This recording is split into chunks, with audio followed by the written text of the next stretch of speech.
Adam Carter looked out the viewport of the diplomatic shuttle as the massive structure of Nexus Station came into view. The 12-year-old boy's eyes widened with wonder. He had never seen anything so enormous or beautiful in his young life. "Mom, look at that." Adam tugged at his mother's sleeve. "It's bigger than the pictures." Susan Carter smiled down at her son, adjusting his collar. As Earth's diplomatic envoy to the Intergalactic Council, she knew how important this visit was. Humanity had only recently been accepted as a probationary member of the Council after 50 years of careful negotiations. "Remember what we talked about, Adam," Susan said gently. "Stay close to me, be polite to everyone, and don't touch anything without asking first." Adam nodded seriously. He understood the importance of his mother's work. "I promise, Mom." The shuttle docked with a soft hiss. When the doors opened, they were greeted by a tall, slender alien with blue-tinted skin and 4 arms. The name badge on its shimmering robe identified it as Lazen Eltrin. "Welcome to Nexus Station, Envoy Carter," Eltrin said with a small bow. Its voice had a musical quality that made Adam smile. "The Council is pleased that you brought your offspring. It demonstrates humanity's commitment to intergenerational diplomacy." Susan nodded respectfully. "We're honored to be here, Lazen Eltrin. My son Adam has been studying Council protocols for months to prepare." As they walked through the grand hallways of the station, Adam tried to remember all the different alien species he had learned about. The Eldar with their wise, ancient eyes. The bulky, armored Krell who stomped rather than walked. The spider-like Varaxi who clicked their mandibles when they spoke. Lazen Eltrin led them to their quarters, explaining that the formal welcome ceremony would begin in 3 hours. "Perhaps your offspring would enjoy a tour of the public sections while you prepare your remarks," Eltrin suggested. Susan hesitated, but Adam looked at her with pleading eyes. "Please, Mom, I'll be super careful."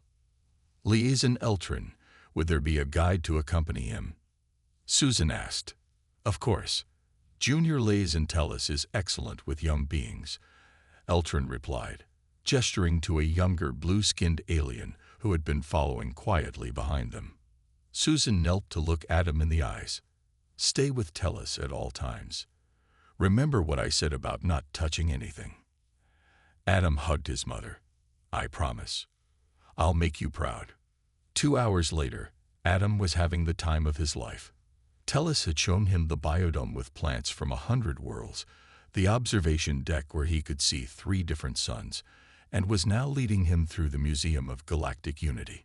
"This section houses cultural artifacts from all Council member worlds," Tellus explained. Adam noticed a doorway with a faint glow coming from within.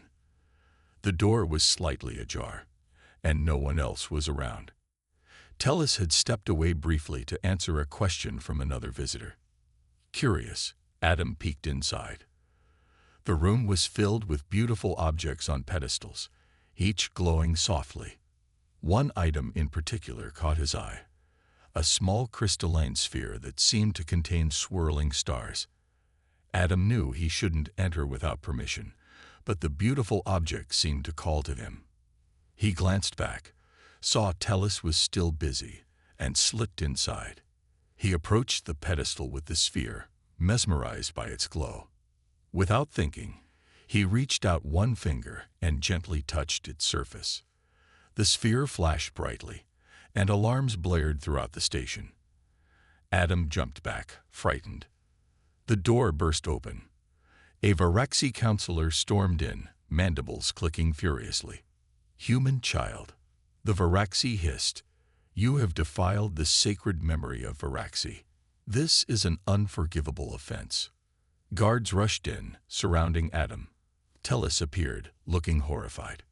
"It was an accident," Adam said, his voice small and frightened. "I'm sorry." The Varaxi counselor's eyes flashed. "There are no accidents in matters of sacred relics. The penalty is absolute." When Susan arrived, running and out of breath, the room was filled with council security and grim-faced officials. "Mom," Adam cried, reaching for her. "What's happening?" Adam. Susan pushed through the guards to reach her son. Your offspring has violated our most sacred protocols, the Varaxi counselor said coldly. The council laws are clear on this matter. He's just a child, Susan pleaded, holding Adam tightly. Please, whatever he did, I take full responsibility.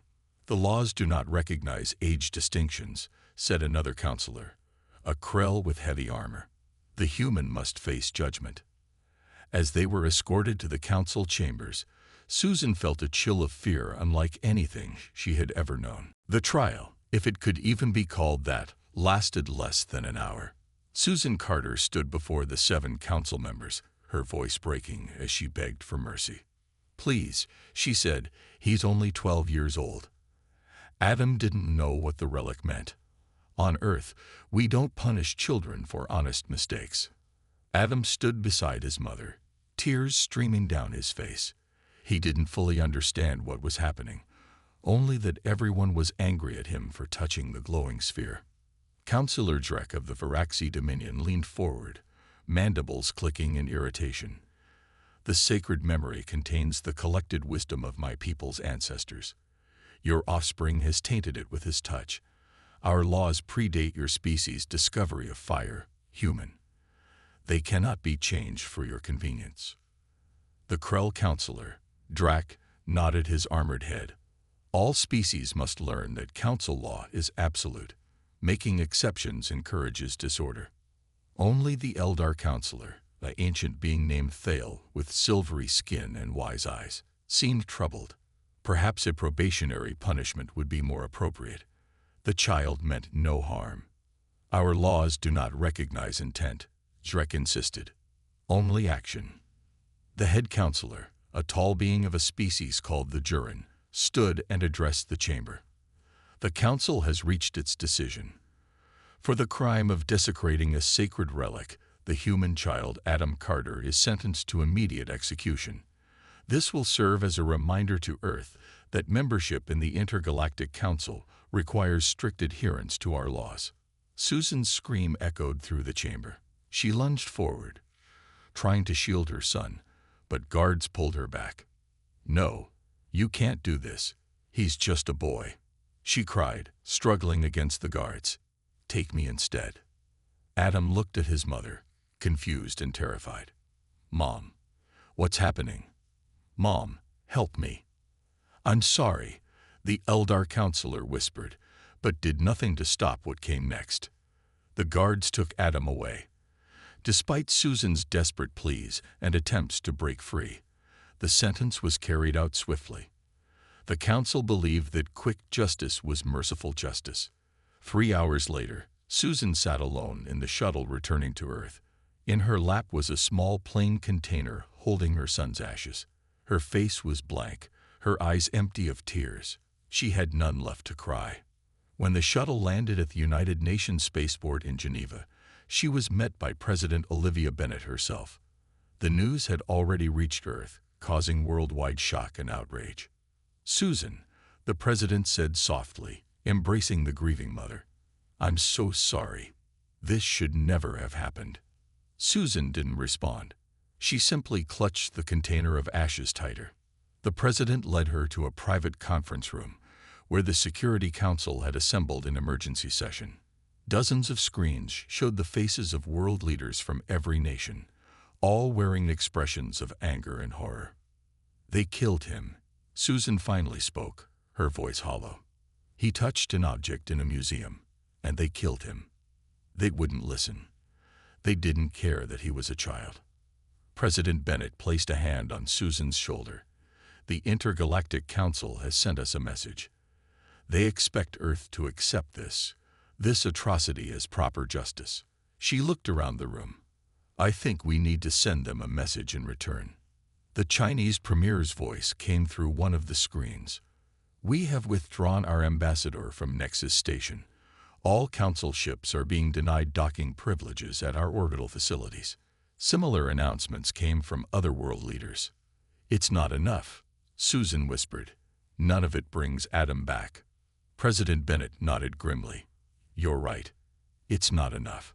She pressed a button on the conference table. Admiral Nelson, please join us. The door opened, and a tall, gray-haired man in a naval uniform entered. Admiral Frank Nelson had a stern face lined with age and experience. He carried a data tablet and wore an expression of contained fury. "Madam President," he said with a nod, then turned to Susan. "Envoy Carter, I knew your son. He visited the lunar base last year on a school trip. Bright boy. Asked good questions." His voice softened. "I'm very sorry for your loss." Susan looked up at him. "Thank you," she said quietly. The Admiral turned back to the President. "Ma'am, given what's happened, I believe it's time to discuss Project Ark." President Bennett's eyes widened slightly. "Are you certain?" "Yes, Ma'am," the Admiral replied. "They've killed one of our children. It's time they learned what that means." The secret meeting took place deep beneath the lunar surface, in a chamber that didn't appear on any official maps. President Bennett, Admiral Nelson, and Susan Carter sat at a round table with 4 other people. The air felt heavy with purpose. Project Ark began 200 years ago.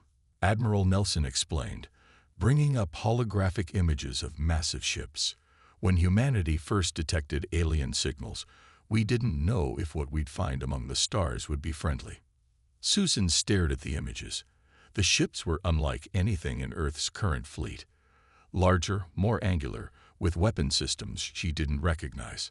While our public space program focused on exploration and diplomacy, a small group of nations secretly built these. The Admiral continued. Insurance, in case first contact went badly. "Why wasn't I told about this?" President Bennett asked, frowning. "Even with my security clearance. The project operates on a need-to-know basis, Madam President," Admiral Nelson replied. "Only when activation becomes necessary are sitting leaders informed. And my son's murder makes it necessary," Susan asked quietly. The Admiral nodded. "The Council has shown us exactly who they are. They won't respect us until we show them what we're capable of." A woman with short brown hair and the uniform of a naval captain spoke up. "I'm Laura Winters. I've been training crews for these ships in simulation for 15 years. Without knowing what they were for?" the President asked.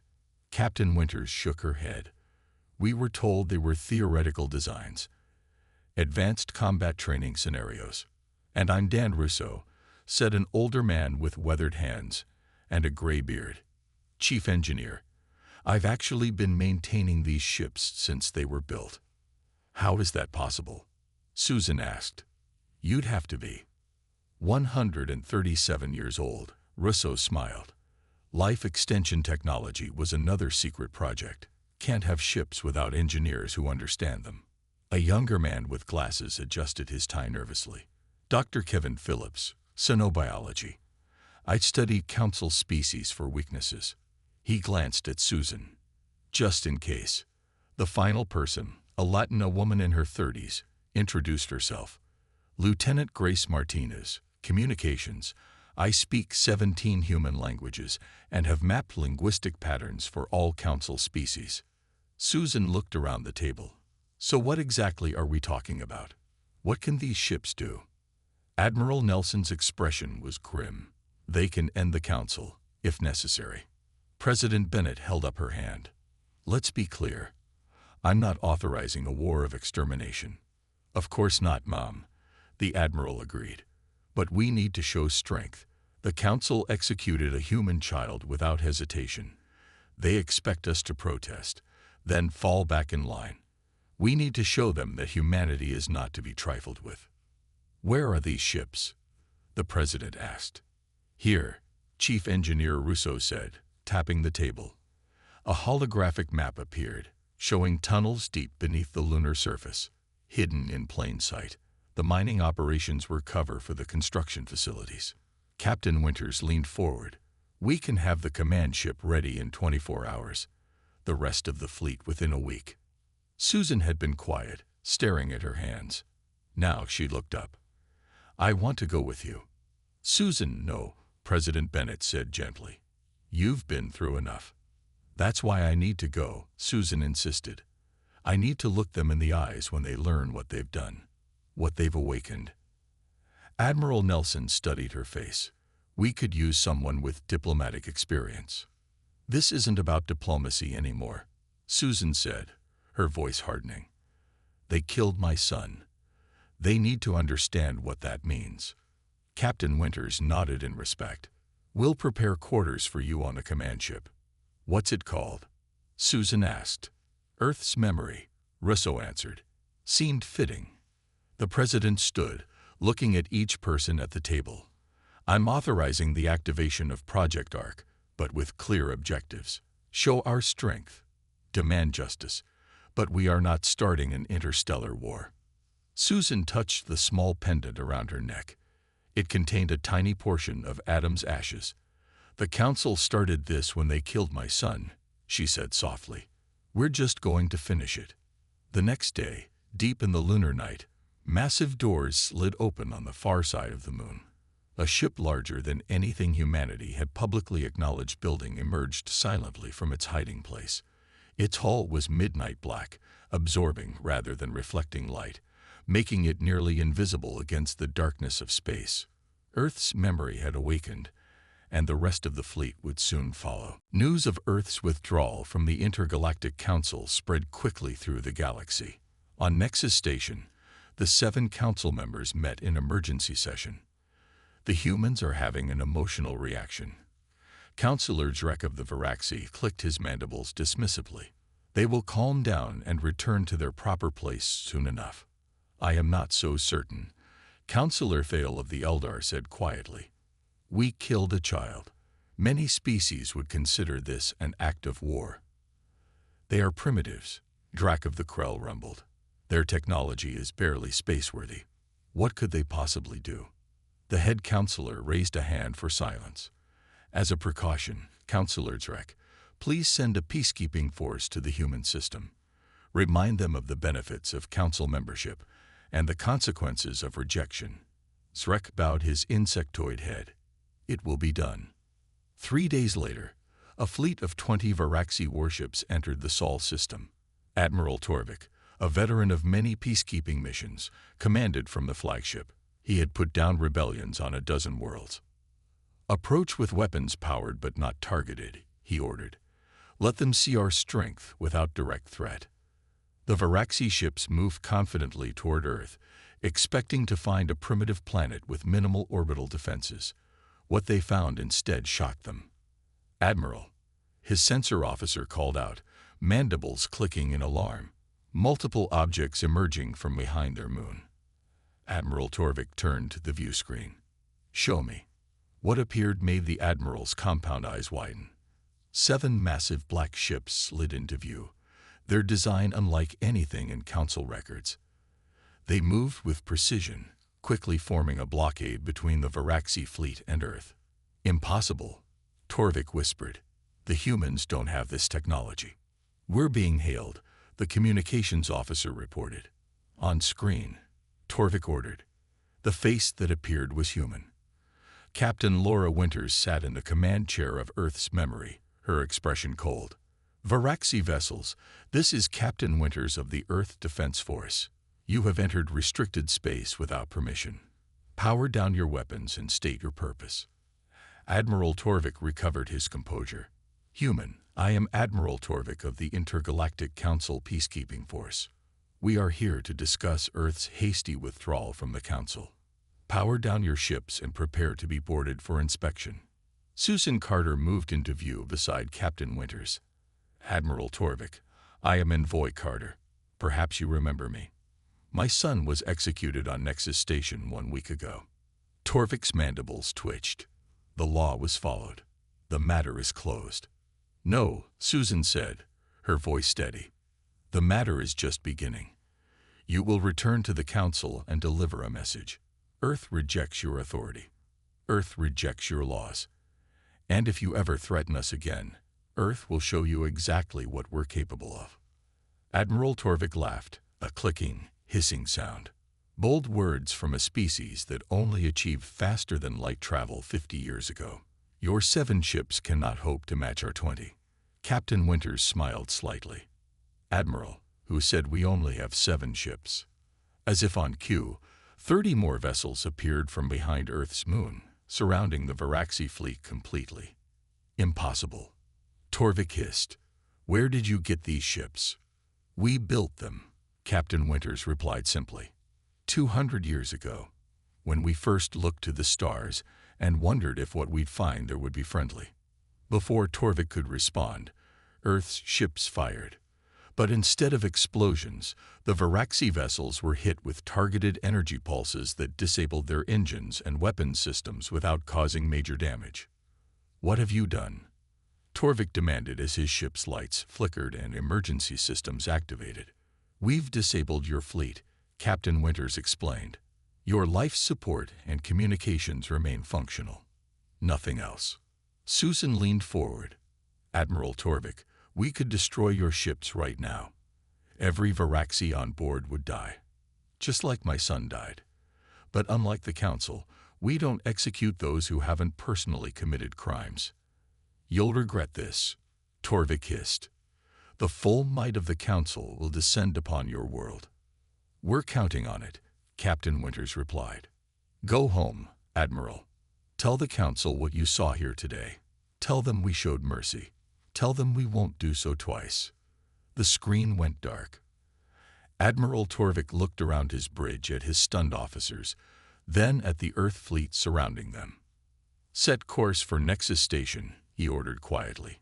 As soon as our engines are functional again. Chaos erupted on Nexus Station when Admiral Torvik's damaged fleet limped back to Council space.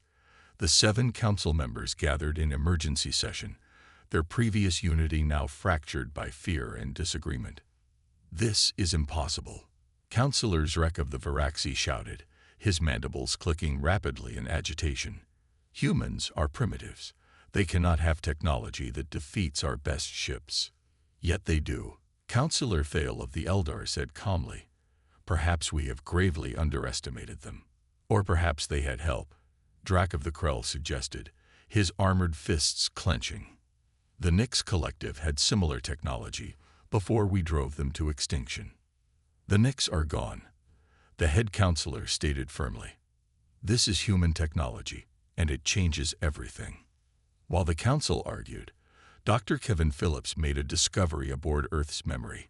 He had been studying the data they had on the relic Adam touched, searching for any clue about why the council had reacted so severely. Captain Winters, Susan, he called urgently over the ship's comm. You need to see this. They joined him in the science lab, where holographic data floated in the air. What am I looking at? Captain Winters asked. The Varaxi's sacred memory isn't just a religious artifact. Dr. Phillips explained. It's a data storage device, and based on what little we can decode, it contains records of atrocities. Susan stepped closer to the floating data. What kind of atrocities? Systematic extermination of competing species, Dr. Phillips said grimly. Dating back thousands of years. The Council wasn't formed for peace. It was formed to eliminate any species that might one day challenge their power. Are you saying they killed Adam because he accidentally accessed this information? Captain Winters asked, her voice tight with anger. Dr. Phillips nodded. It's the only explanation that makes sense. They weren't enforcing some ancient law. They were covering up genocide. Susan's hands trembled. My son died because he stumbled onto their secret. On Nexus Station, Councillor Thale of the Elder sat alone in his private chambers. Unlike the other council members, he carried the burden of thousands of years of memory. He remembered the founding of the council, remembered its original purpose of peaceful cooperation, and remembered how that purpose had been corrupted. After much consideration, he activated a secure communication channel that hadn't been used in centuries. This is Councillor Thale, he said softly, seeking contact with Earth Vessel Designation Memory. I wish to speak privately regarding matters of mutual concern. Aboard Earth's memory, Lieutenant Martinez received the encrypted message. Captain, we're receiving a transmission on a very unusual frequency, she reported. It's from Councillor Thale of the Elder, requesting private communication. Captain Winters looked to Susan. Could be a trap. The Eldar were the only ones who objected to Adam's execution, Susan replied, and they're the oldest species on the council. If anyone knows the truth, it would be them. Put it through to my private quarters, Captain Winters decided. Susan and I will speak with him. In the captain's quarters, the holographic image of Counselor Thale appeared. His ancient eyes looked weary. Envoy Carter, he bowed slightly. I offer my deepest personal regrets for the death of your child. It was an abomination that I failed to prevent. Why are you contacting us? Captain Winters asked directly. Because the Council is preparing for war, Thale replied. The Krell and Varaxi are mobilizing their full military might. They will not stop until your fleet is destroyed and Earth is subjugated. Let them try, Susan said coldly. You misunderstand, Thale continued. I am not warning you out of concern for Earth. I am warning you because I fear you might win. Captain Winters raised an eyebrow. Explain. Your ships, Thale said. Their design. I have seen them before, long ago. They share characteristics with vessels used by a species we believed extinct. The Nyx Collective. The Nyx? Susan asked. Dr. Phillips just mentioned them. Thale's holographic image flickered. I must be brief. My communications may be monitored. Seek the remnants of the Nyx in the Shadowed Nebula. Tell them Thale of the 7th Chorus remembers the promise. And be cautious off. The transmission cut off abruptly. Captain Winters and Susan looked at each other. Do we trust him? Captain Winters asked. Susan thought of her son, of his curiosity and openness. Adam would have. I think we should try to find these Nyx, whoever they are. Set course for the Shadowed Nebula, Captain Winters ordered over the comm. And send word to Earth. I think we just found allies. The Shadowed Nebula lived up to its name. Thick clouds of dark purple and black dust blocked sensors and made navigation difficult. Earth's memory and 3 escort ships moved slowly through the murky space. Any sign of these Nyx? Susan asked, standing on the bridge beside Captain Winters. Nothing yet. Lieutenant Martinez replied from her communication station. But there's so much interference here, they could be right next to us, and we might not detect them. Chief Engineer Russo looked up from his console with a strange expression. Captain, there's something odd about this nebula. The dust particles are too uniform, almost artificial. Artificial. Captain Winters turned to him. You think someone made this nebula? Before Russo could answer, the ship shuddered. Emergency lights flashed. We're caught in some kind of energy net. Russo shouted. Engines are offline. Weapons too, reported the tactical officer. We're dead in space. Captain Winters remained calm. Open all communication channels, Lieutenant. Let them know we come in peace. Channel open, Martinez confirmed. This is Captain Laura Winters of the Earth Vessel Memory. We seek the Nyx Collective. Counselor Thale sends his regards and remembers the promise. For a long moment, nothing happened.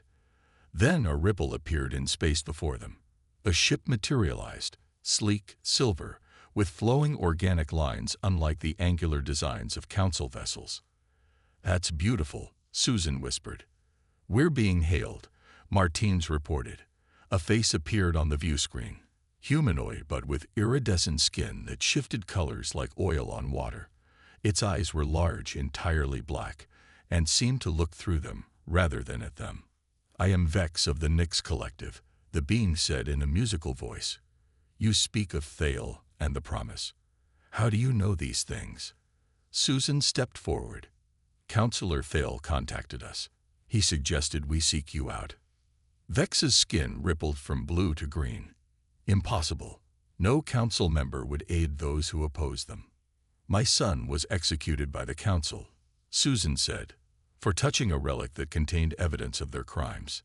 Thale seemed remorseful. Show me your ships, Vex demanded. Captain Winters nodded to Russo, who transmitted the technical specifications. Vex's eyes widened.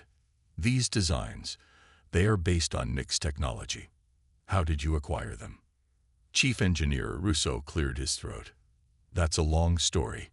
200 years ago, a damaged ship crashed on Earth. The pilot was badly injured but survived long enough to share warnings about the Council and help us begin designing these vessels. Can you describe this pilot? Vex asked intensely. Russo pulled up an old image on his tablet. We only have this. Vex's skin turned pure white. Nexer, my ancestor. We thought he died in the final battle against the Council forces. He made it to Earth, Susan said gently. He helped us prepare, and now we need your help. Vex seemed to consider this, then nodded. Release your ships, he ordered someone off-screen.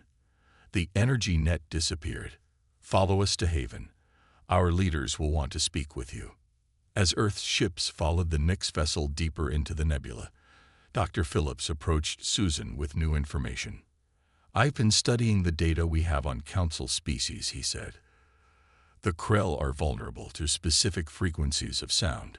It disrupts their neural networks. The Varaxi can't tolerate certain radiation bands that are harmless to humans. Each Council species has weaknesses we could exploit.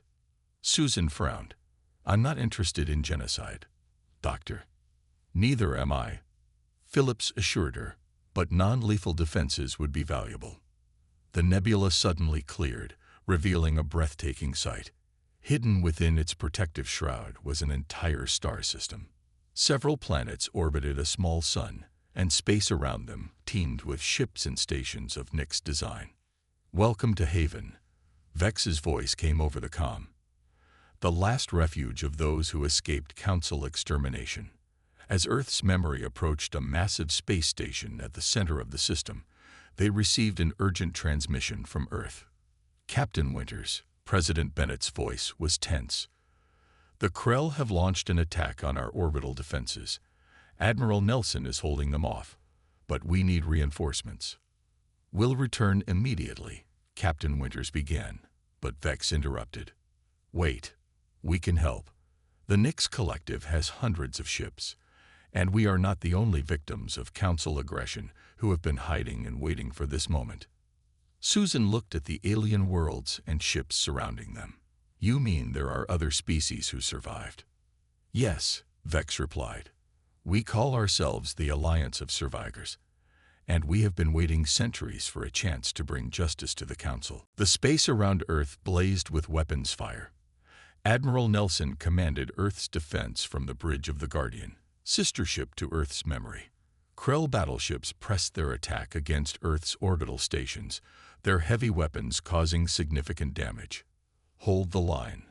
Nelson ordered as another human ship took a direct hit. Help is coming. Suddenly, space seemed to tear open as hundreds of ships appeared.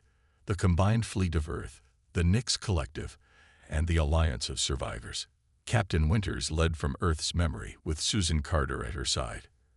Admiral Nelson, Captain Winters called over the comm. Sorry we're late. We brought some friends. The Krell forces paused their attack, clearly confused by the sudden arrival of so many unknown vessels. All ships, engage the Krell, Admiral Nelson ordered. Drive them away from Earth. The battle was fierce but brief. The Krell, expecting only Earth's defenses, were unprepared for the combined might of the Alliance. One by one, their ships were disabled or destroyed. Those that could still move retreated, jumping to faster-than-light speed to escape. Victory is ours, Vex announced from the Nyx command ship, but this was merely the first wave. The Council will send everything they have now. Then we take the fight to them, Susan said, her voice steady. To Nexus Station. 2 days later, the largest fleet ever assembled by non-Council forces approached Nexus Station. Over 500 ships, Earth vessels, Nyx cruisers, and the various craft of the other survivor species moved in perfect formation. Admiral Nelson took overall command, with Captain Winters leading the primary assault group. Susan Carter stood on the bridge of Earth's memory, looking at the massive space station that was the seat of Council power. We're being hailed, Lieutenant Martinez reported. It's the head counselor. On screen, Captain Winters ordered. The head counselor's face appeared, his expression one of disbelief. What is the meaning of this? How dare you bring unauthorized forces into council space? We are here for justice, Admiral Nelson replied from his command ship. The council has committed crimes against multiple species, including Earth. You will stand down and surrender for trial. The head counselor laughed. You are outnumbered, human. The combined council fleet is twice the size of yours. As if on cue, over 1,000 council ships appeared around Nexus Station, representing all 7 council species. Last chance, the head counselor said. Surrender or be destroyed. Susan stepped forward. You killed my son for discovering your secret. How many other children have died to protect your power? How many species have you wiped out? This ends today. The head counselor cut the transmission. All ships, battle formation, Admiral Nelson ordered. This is what we've prepared for. The space around Nexus Station erupted into the largest battle the galaxy had seen in thousands of years. Council ships vastly outnumbered the Alliance, but the Earth vessels had technology that surprised even their Nyx allies. Activate the sonic disruptors, Captain Winters ordered. Target the Krell ships only. Invisible waves of precisely tuned sound frequencies washed over the Krell vessels. Their crews collapsed, unable to function as their neural systems were temporarily scrambled. Dr. Phillips monitored from his station. It's working. The Krell ships are disabled without casualties. Similar targeted weapons were deployed against each council species, using the weaknesses Dr. Phillips had identified. One by one, sections of the council fleet became combat ineffective without massive loss of life.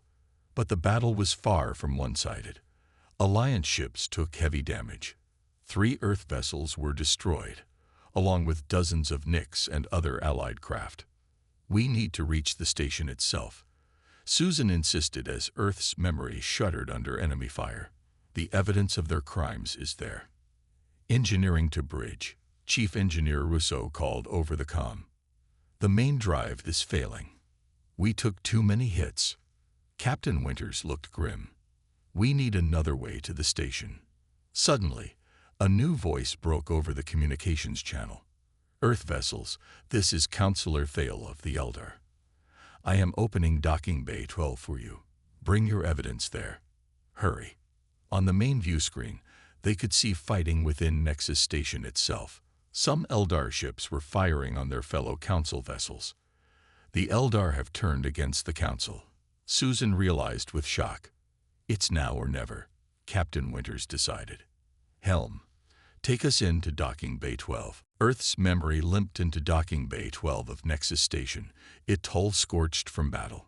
Captain Winters led a small team including Susan Carter, Dr. Phillips, and several armed crew members down the ramp. Counselor Thale waited for them, flanked by Eldar guards. His ancient eyes looked weary but determined. We don't have much time, Thale said without greeting. The other counselors have retreated to the inner sanctum. They're trying to destroy the evidence. Why are you helping us? Susan asked as they hurried through the station corridors. Because I remember when the council stood for peace, Thale replied. I have watched for 3,000 years as that purpose was corrupted. The death of your son was the final atrocity I could witness in silence. They reached a massive chamber where fierce fighting raged between Eldar forces and the guards of the other council species.